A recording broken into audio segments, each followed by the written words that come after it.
last name is Meme Prize. What a fucking disappointment that's been.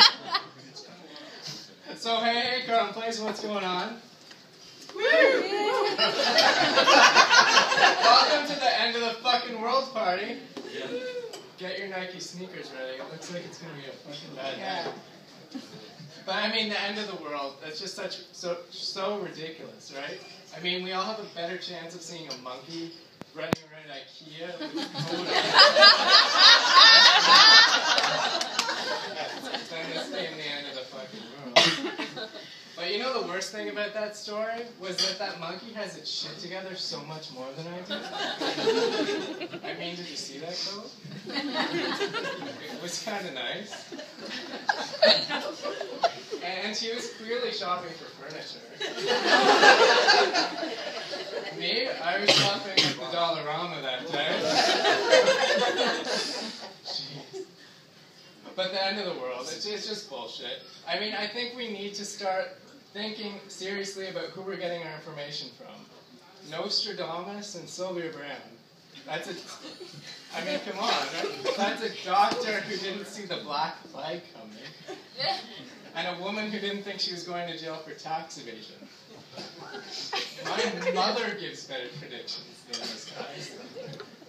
For instance, last year she goes, Scott, if you can find a dude dumb enough to date you, don't let that bitch go.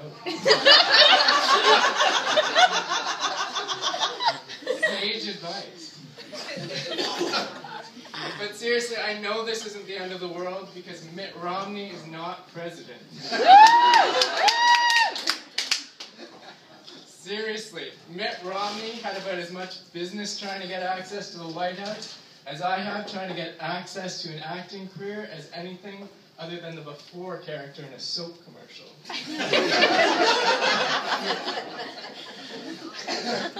I mean, the dude wanted to kill the Dream Act. The Dream Act. The act of fucking dreams. That's like something out of a bad Twilight sequel.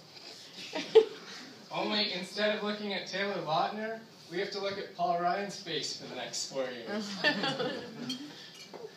Only in politics does the guy that looks like Mickey Mouse and trolls around the fantasy land of Ayn Rand considered the athletic one. That's like me being called the tall one. Or the smart one. Or anything other than what I was called last week in a crowded mall by a little kid. Mom, it's Bubbles from the Trailer Park Boys! I want his autograph now! Bubbles from the fucking Trailer Park Boys. That was great. Highlight. I signed that fucker. I would charge. Told him to bring it. But speaking of people who really like pot,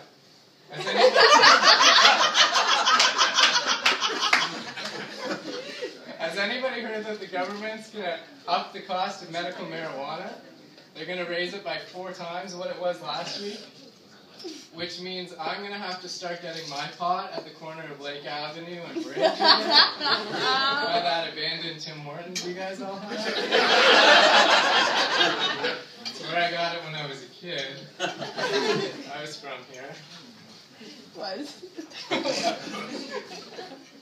But the government is doing one thing for us, at least in Saskatchewan, if anybody's from there. Yeah, in Saskatchewan, they're going to relax the liquor laws. Just in time for Christmas.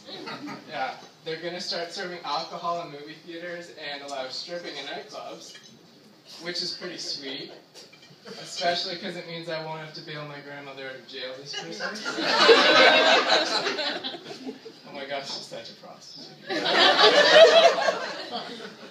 But alcohol is important this time of year, not just for grandma.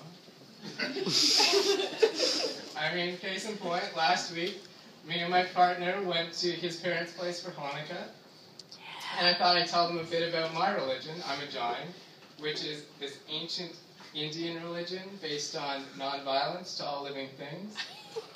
and they looked at me like all of you are.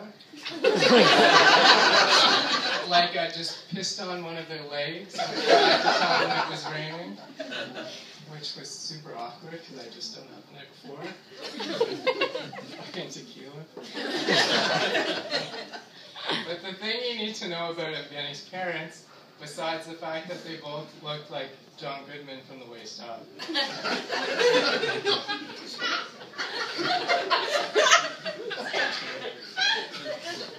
is that they're Russian. So there's a lot that gets lost between us in the translations. So his mother just looks at his father and goes, "Boris, the boy thinks he's a girl named Jane. And we're never getting the urine out of that comforter again." What a Beelzebub. But Boris, bless his cold Russian heart, comes to my defense with the same line he always uses: "This meal needs more vodka." Amen, sister. Hell yeah. Not the Laura Croft of the culinary world. But spending a couple of days with Evgeny's parents just reminds me how shitty the holidays are going to be when we go to see my family. And if anybody's seen the new movie, The Hobbit, An Unexpected Journey, you all might know what the fuck I'm talking about. My family, trolls, fairies, and hobbits galore. The only difference is we're all hairier. A lot hairier. We actually have a golem, too. Of course, I like to call him Dad. He bathes about as much as Golem does, and he is obsessed with costume jewelry. He's kind of the drag queen, which is super endearing for my dad.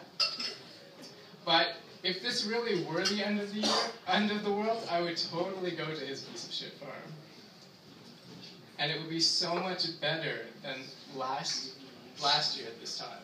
For New Year's, the highlight of my night was meeting up with this guy whose claim to fame was coming in second runner-up in www.ratemymullet.com annual global internet search. Fuck my life. There was no recovery there, except for that bottle of baby duck wine. But what I wanted to say was that if I can make it through all of that in spite my inferior genetics, I think we're going to be okay tomorrow. Thanks a lot.